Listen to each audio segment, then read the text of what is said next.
más gente todavía. Pasamos al siguiente tema ya directamente, que es justamente ese.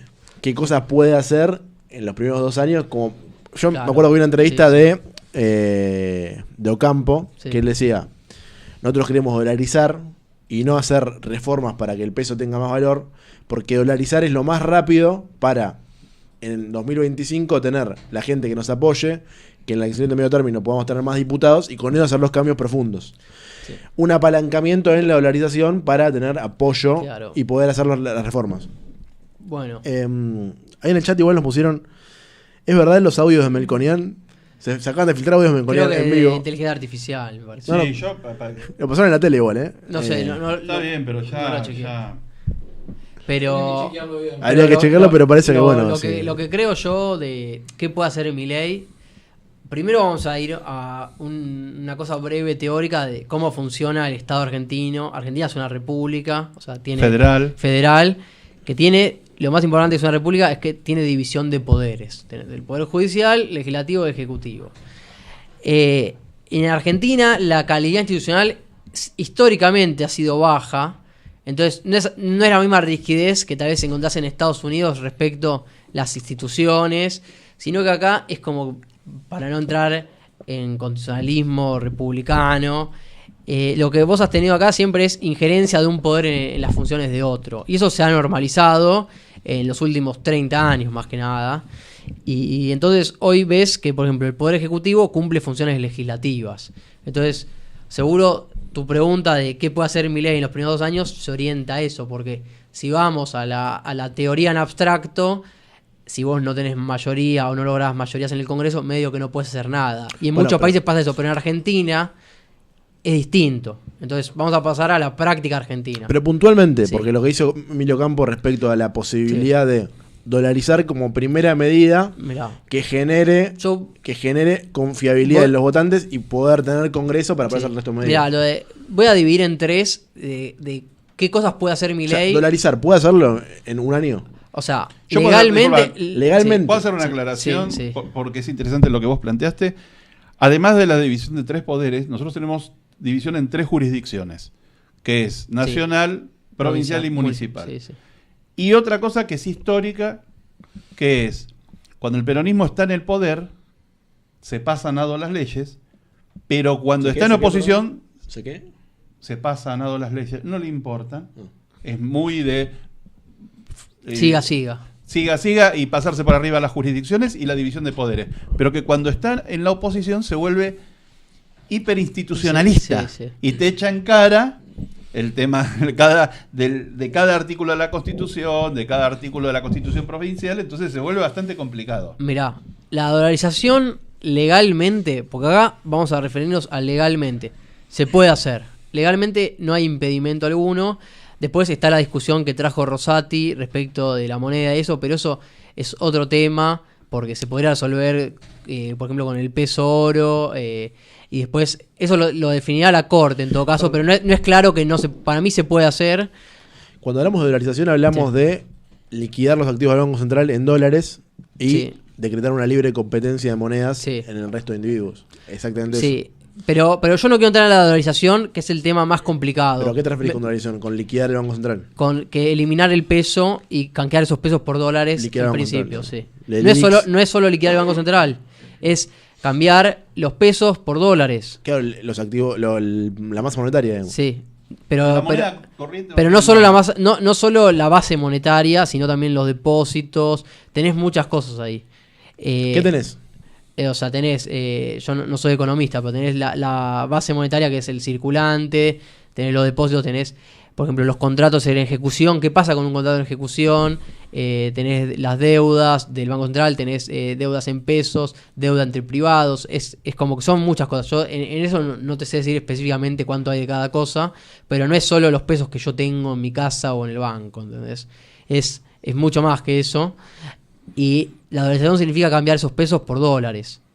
Pero no quiero entrar en la dolarización. Si querés lo podemos dejar para el final, porque es lo más complicado a nivel técnico, porque no hay una doctrina clara, ¿entendés? O sea, no hay una línea clara respecto a si se puede o no legalmente hacer eso. Yo creo que sí. Y en todo caso, si no, puede haber instrumentos secundarios que, por ejemplo, que establezcan una moneda argentina atada a otra cosa y que no la emita el Banco Central. Es como que se pueden pensar que el Banco Central hasta 1935 no existía. O sea, se puede buscar la vuelta. No soy yo el que la tiene que pensar, ¿no? Pero se puede buscar la vuelta. Pero si vos me querés preguntar, por ejemplo, respecto a reformas que pueda hacer Milei del país más allá de la dolarización, yo plantearía el eje en tres cosas distintas. Una son las cosas que él puede hacer aunque no negocie con nadie, el Congreso no haga nada y sin contar con los decretos. Que son las cosas meramente potestades del Poder Ejecutivo respecto el funcionamiento de ministerios, la ejecución de presupuestos y también la distribución de esos recursos. O sea, Milei tranquilamente, o sea, no sería el caso ideal, pero estoy pasando como el primer paso, que esto lo podría hacer en cualquier escenario, es eliminar ministerios, cortar contratos del Estado que vencen, por ejemplo, dar de baja regulaciones a través de resoluciones ministeriales. Todo eso lo puede hacer porque es el Poder Ejecutivo. Es decir, paso a 8 ministerios, no puedes echarlos de planta permanente, pero a los que están con contrato vos le podés cortar el contrato. No sé si es la intención de Milei tampoco hacer eso. No, es lo que puede hacer.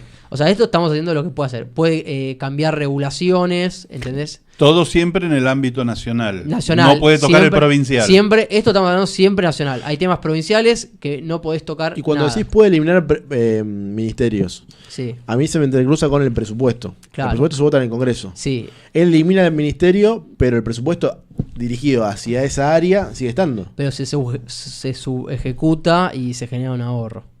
Vos, o con la inflación que tenés, vos licuás un presupuesto, no lo actualizás. Por eso, lo que pero primero no se actualiza, pero bueno, no es que pero se corta. La ley de presupuesto en general se le vota al gobierno. Vos tenés que ahí llegar a una mayoría de que se te vote. O sea, vos pensás que si gana Milei va a haber un montón de gente juntos por el cambio del peronismo que se van a pasar. Y las provincias, vos no te olvides de las provincias. Supongamos que no. No, y si no, se usa el presupuesto anterior, pero como es desactualizado por inflación, vos lo licuás. O sea, vos estás gastando podés mucho actualizar podés actualizar segmentos del presupuesto y no todo. Claro, total. Entonces vos, si no se vota, se te queda el año pasado y después actualizar vos lo que muchas te veces tenés interesa. giros del tesoro que manda un ministerio que no está en el presupuesto, sino que es un gasto extraordinario. Claro. Y vos eso lo bajás a cero si querés. Claro. Vos tenés gastos discrecionales del tesoro. Lo que te digo es esto, que vos pensás. Ahora vamos a lo siguiente. Después, ¿qué puedes hacer con el Congreso? Ahí en realidad, Milei no se va a pelear con todos. Si haría eso sería muy estúpido. O sea, sería como pegarse un tiro en el pie. ¿Por qué? Porque los gobernadores tienen que tener su gobierno provincial y los tipos no les sirve una situación de caos 4 años. Entonces, si vos lográs el apoyo con los gobernadores y gente que se te pase, no te van a aprobar lo que los tipos consideren extremista, pero dentro de lo razonable que puedan considerar, esas cosas yo supongo que las van a aprobar. Tal vez las cosas más picantes no tengan lugar, por lo menos en los primeros 2 años. Y ahora vamos al supuesto de qué pasa si decís, bueno, el Congreso me bloquea las cosas. ¿Qué pasa? Bueno, ahí tenés la herramienta, los DNU, que son decretos de necesidad y urgencia, que es el tema de los temas más discutidos por la doctrina constitucional en los últimos 30 años. Porque el DNU en su origen es para una situación de excepcionalidad, que realmente tiene que haber una urgencia. Es subjetivo eso. Bueno, hay toda una doctrina que no vamos a dar en tecnicismos porque es como de posgrado constitucional, pero la Corte Suprema ha marcado jurisprudencia, pero con el paso del tiempo se ha ido flexibilizando. Entonces vos en los últimos 30 años cada vez más gobiernos hacen más DNU. Entonces, y más cosas se pasan por DNU, sin acreditar, o sea, se acredita como la urgencia por el tema económico. ¿Cuál es el límite de un DNU? Los DNU, pasemos esto, hay materias que no pueden tocar, que es temas penales, tributarios, electorales y de partidos políticos. Extremo, ¿no? Con lo cual lo limita muchísimo. Por DNU, legalizar la venta de órganos. Mira, no lo va ahora a hacer, vamos a ir a la práctica. Vamos a ir a la práctica. El DNU tiene que acreditar cómo funciona un DNU. O sea, lo saca el Poder Ejecutivo sin consultarle a nadie. No necesita consultar a nadie y saca un decreto que es como una ley, que eso ya genera efectos con la misma emisión del decreto, digamos. Ahora, ¿qué pasa? El DNU, hay 2 maneras, vos sos oposición, hay dos maneras de bloquear ese DNU. Una es que primero el DNU va a una comisión bicameral del Congreso. Entonces es muy importante que vos tengas los números en el Congreso para tener mayoría en esa comisión, o al menos tengas gente en el medio. Porque lo que pasa en los congresos no es que todos es todo de un lado o todo de otro. Vos, más con la fragmentación que estamos viendo ahora, la bicameral, si mal no recuerdo, son 16 personas, 8 del Senado y 8 diputados. ¿Eso cómo se elige? Es proporcional a la Cámara. Pero son los mismos diputados. Son los mismos diputados y senadores. Es okay. parte de los diputados y senadores. Entonces tiene que ver con la elección. Entonces, por ejemplo, haciendo cálculos así a ojo, Milei debiera tener como mucho el 20% de la comisión bicameral. Como mucho, estoy diciendo.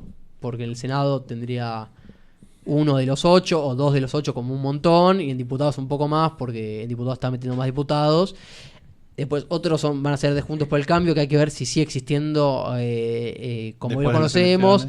Y el Frente de Todos lo mismo. Pero entonces, pero después vos tal vez, no sé, hay algunos en la bicameral que algún tema te lo apoyan y otros dicen, esto no te lo paso ni loco. Pero entonces un DNU no es que decreta un DNU y ya está. Pero por eso, vamos a la... No lo declaran rey. Claro, no es... No, pero es una pregunta. Pero déjame... Bueno, por eso, pero pará, pasamos. No, porque si él puede justificar... yo te explico. Si él puede justificar una urgencia. Pero quiero ir a la parte técnica. Vos tenés que acreditar la urgencia y la excepción. Eso va a la bicameral. Si la bicameral no te lo voltea, está perfecto. Si la bicameral lo voltea, hay un proceso más con las cámaras, que no vamos a entrar en detalle.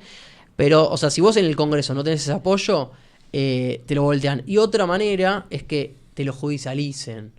Que pase la bicameral y que alguien diga, esto es inconstitucional. Porque no está acreditada la urgencia. Entonces vos ahí tenés que tener a los jueces de tu lado, ya sea porque lo tenés arreglado de antes o porque los jueces de la Corte Suprema van a fallar a tu favor en ese tema. Entonces vos, el DNU, tenés que fijarte que esté acreditada en serio la urgencia, la necesidad, porque después te lo van a llevar a la justicia, y vos tenés que negociar previamente que la comisión bicameral no te lo bloquee, ¿entendés? Entonces vos no puede ser ninguna locura que no pase ahí. El otro día vi la estadística, el 90% de los DNU pasan en general la comisión bicameral. Pero porque tienen acuerdo previo. Porque tienen acuerdo previo. Entonces vos, fíjate que hay arreglos, pero vos no tenés que hacer ninguna locura. La clave es el acuerdo previo. Vos no te podés tirar a la pileta. Total. Porque el tirarse a la pileta, nosotros ya tenemos en el mundo hispano, ya tenemos un ejemplo, que es Castillo en Perú. Sí, en Perú es otro contexto, pero sí. Es otro contexto, sí, pero sí. El tema es, te haces el malo... Sí. Y el Congreso te puede correr. Pero déjame que te explique esto. Por ejemplo, los DNU está prohibido en realidad regular materia tributaria. Pero si uno ve en la práctica, no crear impuestos, porque eso no, y tal vez no eliminarlos, pero bajar y cambiar alícuotas se hace por DNU. Las retenciones Massa las sube y las baja por DNU. Macri cuando bajó las retenciones fue por DNU. Es como que se amplió la flexibilidad de los DNU en la materia, pero vos lo que no tenés que hacer es como que algo que no tenga un mínimo de consenso, porque si no es obvio que, primero, que te den los números en la bicameral, y segundo, que no te lo bloquee la justicia. O sea, si vos querés eliminar algunas regulaciones, vos lo podés hacer por decreto. Vos podés decir bajo retenciones, bajo restricción a las importaciones, saco estas regulaciones. Pero siempre y cuando la bicameral te lo apruebe. Que hayan bloqueado por DNU. Se han judicializado, por ejemplo, sí, por ejemplo, lo de Vicentín se ha bloqueado en la justicia. Después la quita esa de la coparticipación que habían hecho. No recuerdo, o sea, ahora no recuerdo casos puntuales, pero hay muchos casos que se judicializan. Es como que es un DNU y se judicializa. La realidad que en general no buscan a sacar algo que después te lo volteen, ¿entendés? Es como que... Bueno, pero Milei se caracteriza por ser de debilidad posterior. Claro, es eso. Pero Milei no se caracteriza por ser normal. Bueno, pero eso es lo que... si no se vuelve normal, lo que tiene no la posibilidad de hacer cosas, sino de que su vida como presidente se acorte. Mira, déjame te diga qué puede hacer con concreto. Yo creo que bajar regulaciones, impuestos lo puede hacer, bajar gasto público lo puede hacer. Lo que no nacional, todo esto siempre nacional. Y no tenés que tocar el tema de las provincias porque te lo van a llevar a la corte. Vos no te podés meter con los ingresos de las provincias, no podés afectar los ingresos de las provincias. Yo creo que lo que sí no podés hacer por DNU es cambiar leyes de fondo. Eso tiene que ir al Congreso. Pero después... Por ejemplo, sistema de vouchers. Por ejemplo, sistema voucher, que igual la educación es competencia provincial. O sea, eso tendría que ser provincia por provincia en Argentina. Pero, por ejemplo, si vos decís... ¿Qué sería más fácil? La educación nacional, o sea, la universitaria, ya sería otro tema. Sí. Pero ¿qué sería más fácil? Apuntar a, supongamos para este caso particular, de voucherizar la educación y la salud. Sí. ¿Que salud también es competencia provincial? Sí, también. Bueno, ¿qué sería más fácil? ¿Apuntar a que cada provincia lo haga o a cambiar eso que dice, la ley que dice que es competencia provincial? No, pues la competencia provincial sale por la Constitución Nacional, o sea, y nadie va a plantear una reforma. Porque se habló la nación tiene, o sea, las funciones de la nación son las que las provincias le cedieron. No para interrumpirme, boludo. Sí, pero está bien, aclaró bien. Se habló de que podía haber en una tercera generación un cambio constitucional. No, pero eso es una locura. ¿Qué hay que hacer para cambiar la constitución? Llamar una constituyente. Eso es un tiro al aire que no hay que hacer. ¿Pero qué hay que hacer para cambiar la constitución? Llamás a una elección que es una constituyente y se votan nuevos constituyentes y esos van a redactar la nueva constitución. Pero si te sale mal... Como fue en el 94. Sí. Y la elección es... la gente va a votar. Sí. Pero seguramente cuando vos llames a eso te van a votar en contra. ¿Entendés?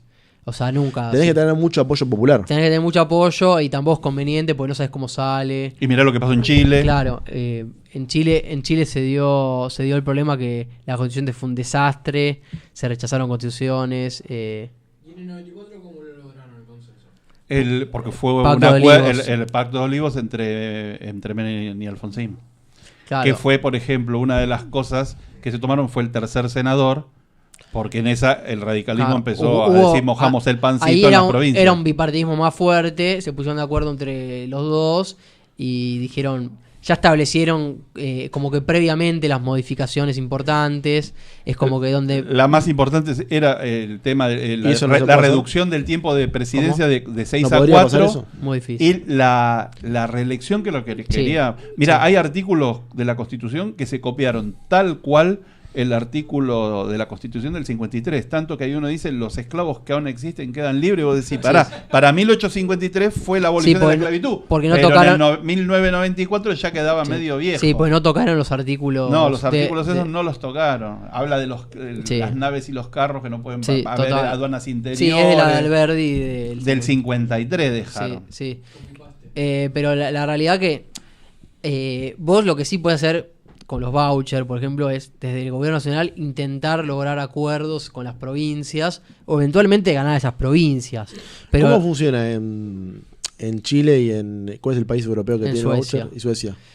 Ahí la educación... Si sabes, el tema es que Suecia no es un país federal, entonces la educación es nacional y vos usás un voucher para ir a una institución. Lo que acabas de decir es interesante porque a veces dicen, dan ejemplo de tal país o El Salvador, esto, vos decís, es grande como un municipio, o sea, un país que es grande como San Isidro federal, no es ejemplo. ¿Cómo? ¿Chile es federal también? Chile no es federal, no.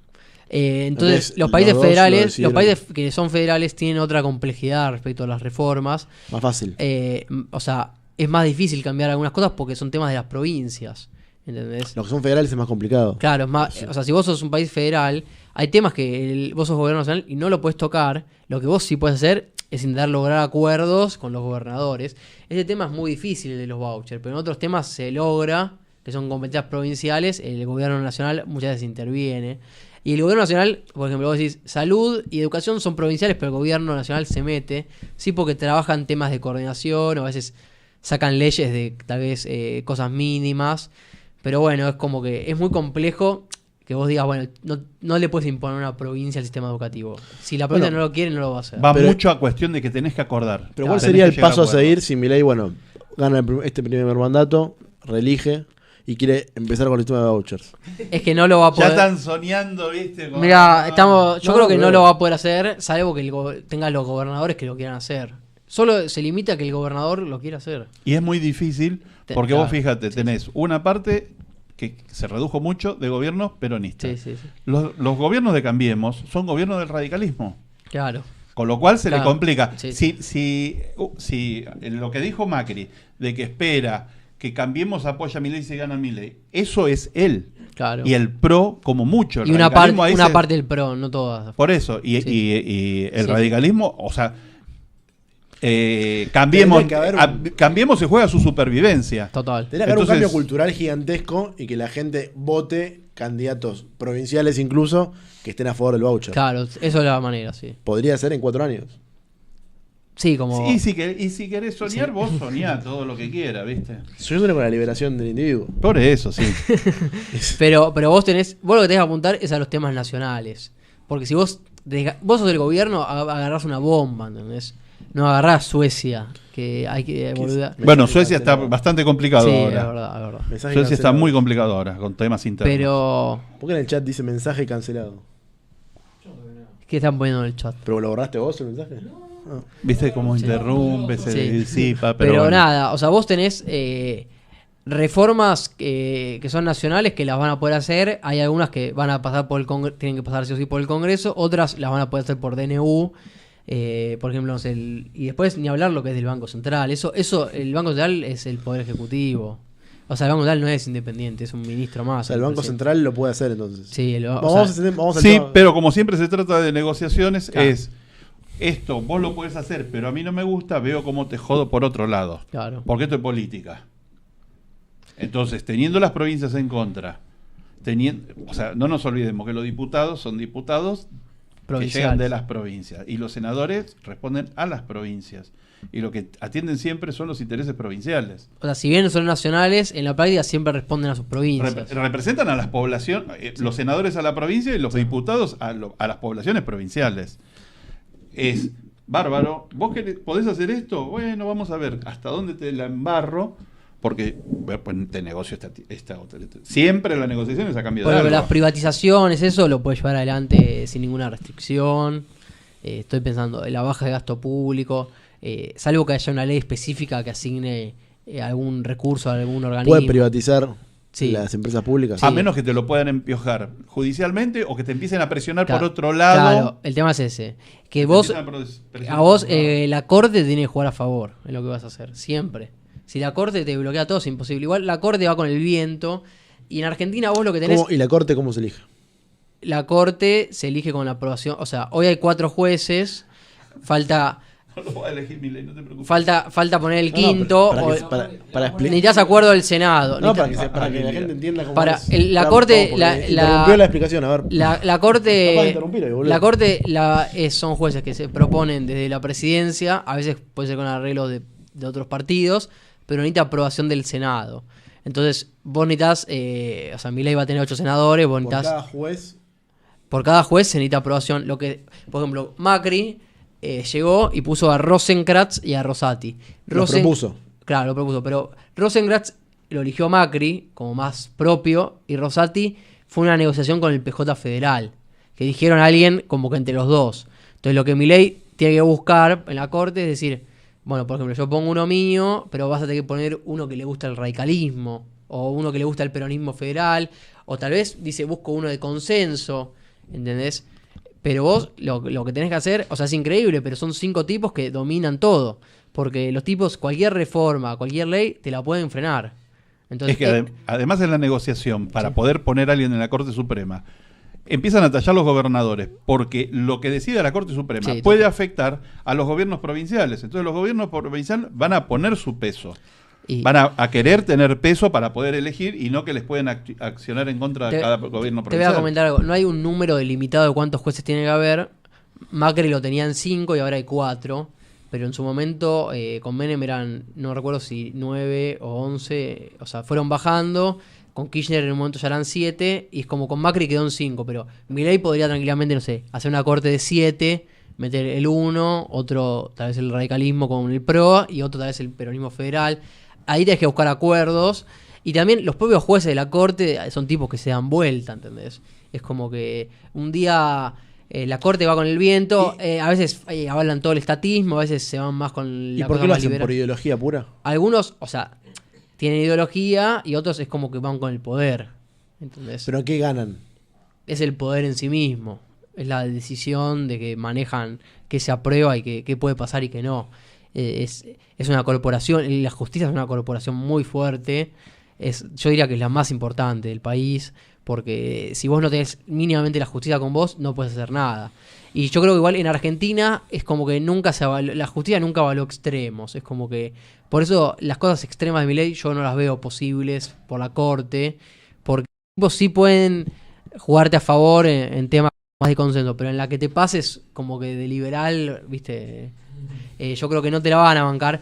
Salvo que esté constitucionalmente encuadrada, pero la que sea medio border no te la van a dar para mí. Sí, pero también los jueces de la Corte juegan también con los demás partidos políticos. También, obvio, con los operadores. Y con los intereses. Responden con la gente que los puso. Yo hago mucho peso sobre lo provincial porque la realidad Hablando es de eso, ¿qué impuestos son nacionales que pueda eliminar? Es que el problema hay que ver. Son coparticipables. La coparticipación. No podés desfinanciar a las provincias porque te van a los comer de vivo. importación, exportación, ganancias. ¿Qué sería que un impuesto sea coparticipable?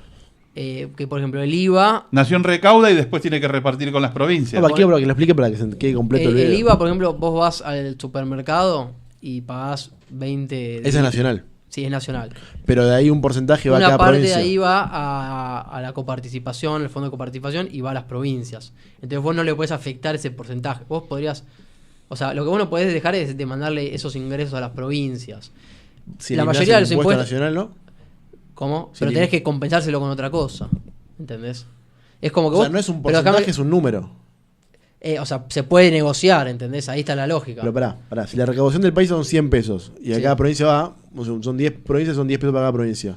¿Vos tenés que garantizar los 10 pesos o el 10%? Cada provincia tiene un porcentaje. Entonces, ¿por cuál sería el problema? Si vos eliminás el impuesto y la recaudación pasa de 100 a 90, si es el 10% para cada uno. No, pero es porque te van a judicializar el tema porque le estás sacando ingresos. Condicionalmente es como que vos estás desfinanciando a la provincia. ¿Entendés? Si el porcentaje es el mismo.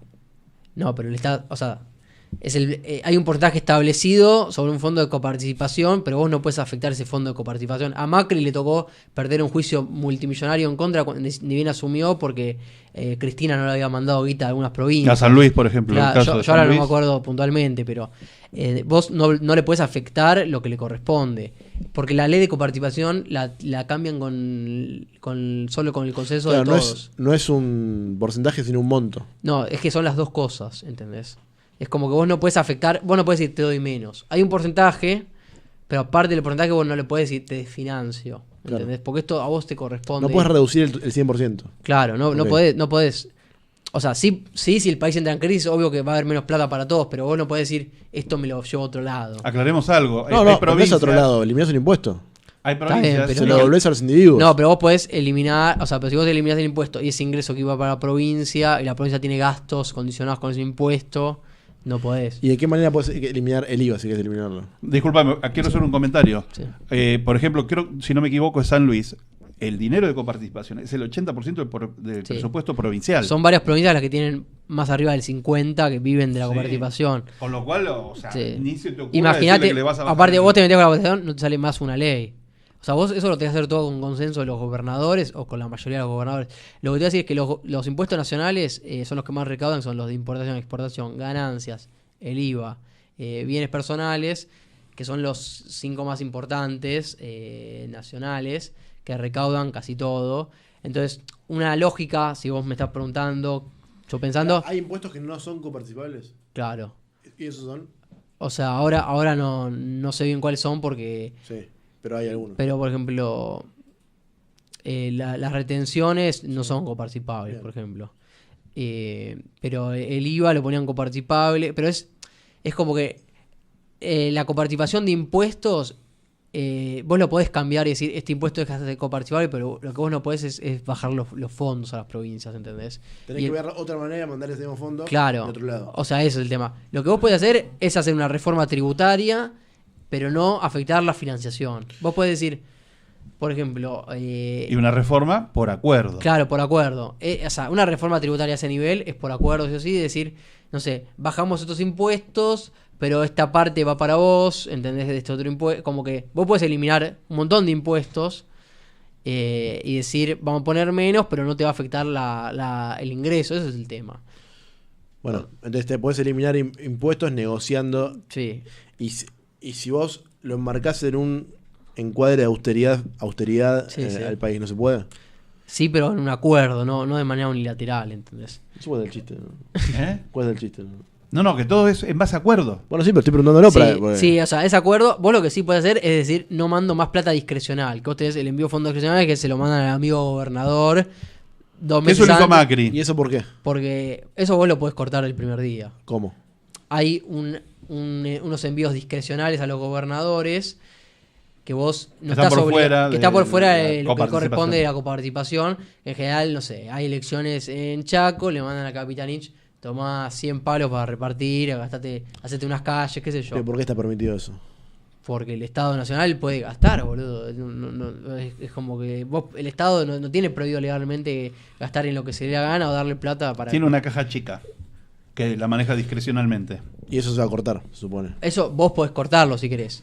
No sé si lo que más conviene hacer o no, ¿entendés? No sé. Porque perdés capacidad de negociar con los gobernadores. Claro, pero eso vos técnicamente, legalmente lo podés cortar. Lo que vos no podés cortar es lo que está asignado de coparticipación y los impuestos coparticipables. Yo ahora no me acuerdo bien cuál es igual, no, pero la mayoría de los importantes son coparticipables.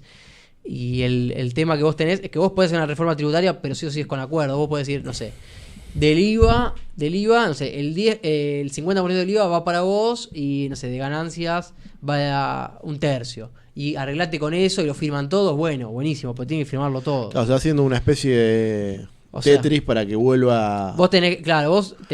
Para que se mantenga la financiación de las provincias, eliminando impuestos. Claro, vos tenés que lograr bajar impuestos sin desfinanciar las provincias y también generar que en las provincias dejen de vivir de la coparticipación.